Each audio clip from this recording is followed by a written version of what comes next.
been meaning to do another book uh, or a movie or TV show video for a while. Just got too busy with other things. I don't know if everyone is aware of EC Comics. Um, I kind of got branched off of the whole Marvel and DC thing. Uh, I still like that. I probably like it now more than I did when I got away from it when I was a teenager, young adult. I got more into sort of realistic, kind of realistic fiction, stuff like that, and that's how I got into these old EC things. And I always love a good short story too, because you never know if you're going to have enough time. I'd had a lot of books that I'd read that I got broke off of, and then I had to reread what I had already read because it had been so long. But these are all they got these short stories in them, and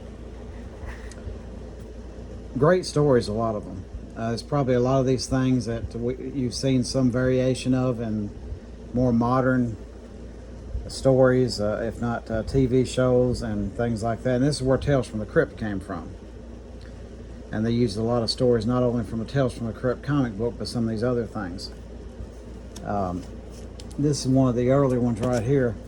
I don't mess with the originals with things like this. I enjoy it and I want to use it. I want to read it and not have to worry about being too particular with it.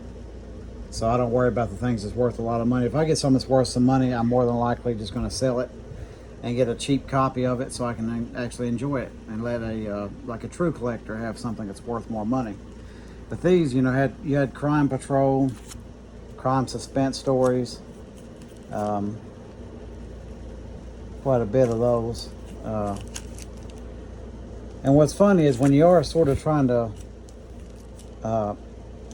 sort of collect these reprints, it gets complicated because with the original reprints that they had, they did these right here, and I don't know what name you would put these under, but they were 32 pages,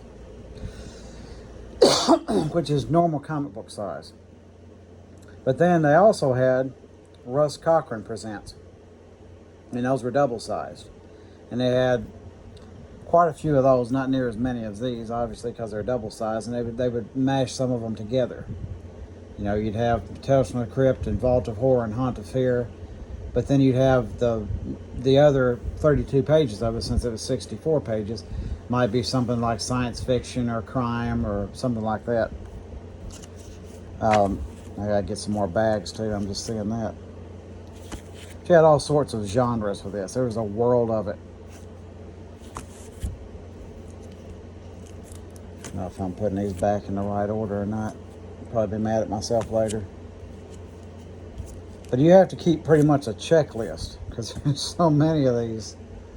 You just can't remember it. As a matter of fact, I've got to run another one.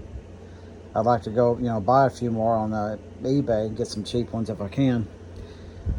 It's not the easiest way to do that because they sell them in bulk, and you're looking at $100 and a bunch of stuff like that, and I'm not really wanting to spend that much. I'd rather get, the precise ones that I want, or pick which ones I want and do it that way. And that's kind of where, what's funny, it's kind of where probably Cracked Magazine came from. I know they were the creators of Mad Magazine too, which ended up being Mad TV. It was originally Tales Calculated to Drive You Mad. Just some of the, and you wouldn't think so with it being this old. Some of the things I've read and their comedy stuff, I about hurt myself laughing. And their horror is really good as well.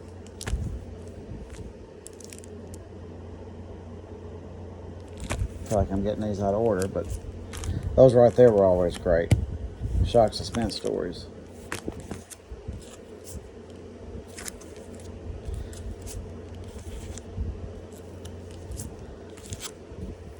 And some of those they would have on the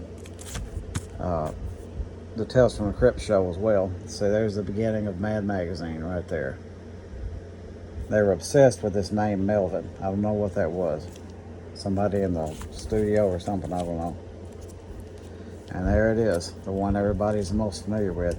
Hard to find number one, even of the reprints.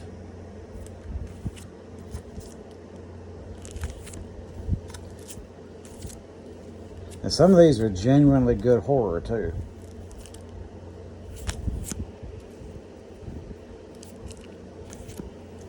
You got dark comedy. It's kind of beginning of that in these things. And you had some legendary artists too. A lot of people haven't heard of Al Williamson. I wish they would have, because he was fantastic. You had Johnny Craig, Jack Davis. I think John Severin was involved. Maybe Marie Severin, Joe Orlando, Wally Wood as one is more well known. Jack Kamen. I think Fieldstein and Gaines wrote most of these. Of course, you had some Ray Bradbury stories. Another action series.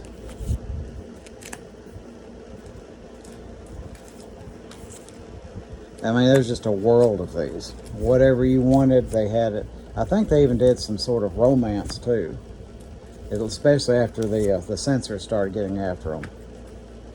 That's kind of what ended up being the fall of EC originally.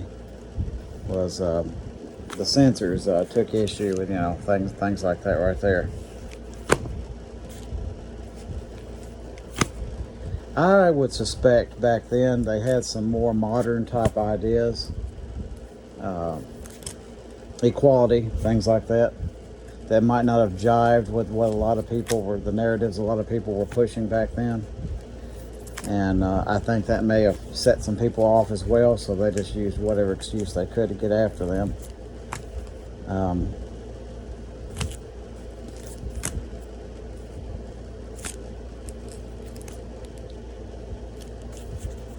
It's great science fiction also.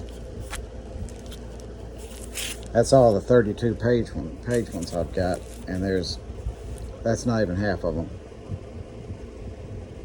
And there's a bunch more. I'm just finding out there's even more of them that I didn't know about. I knew they had done something when they had what they call their new direction, but there was so much more of them than I thought. I'm happy to see that, but in the modern age, people are really putting a value in some of these things. Just like some of these cars that weren't highly valued before now are.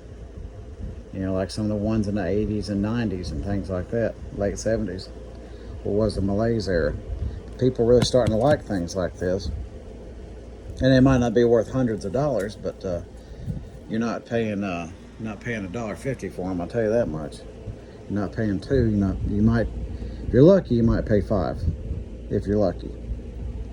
But I figured I would just kind of show those and encourage somebody to go to some flea markets and bookstores and things like that. You run across some of these, grab them up. And they did reprints in the 70s too. There was a couple of different runs of 70s reprints, which is what these are. Believe it or not, these are the same series. They just use these different covers kind of to showcase all their different series that they had, but that's actually the same series.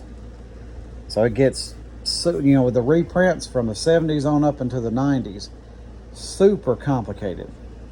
You definitely need like a checklist if you're going to collect them, which, I've got to run one again before I head to another flea market that might have these.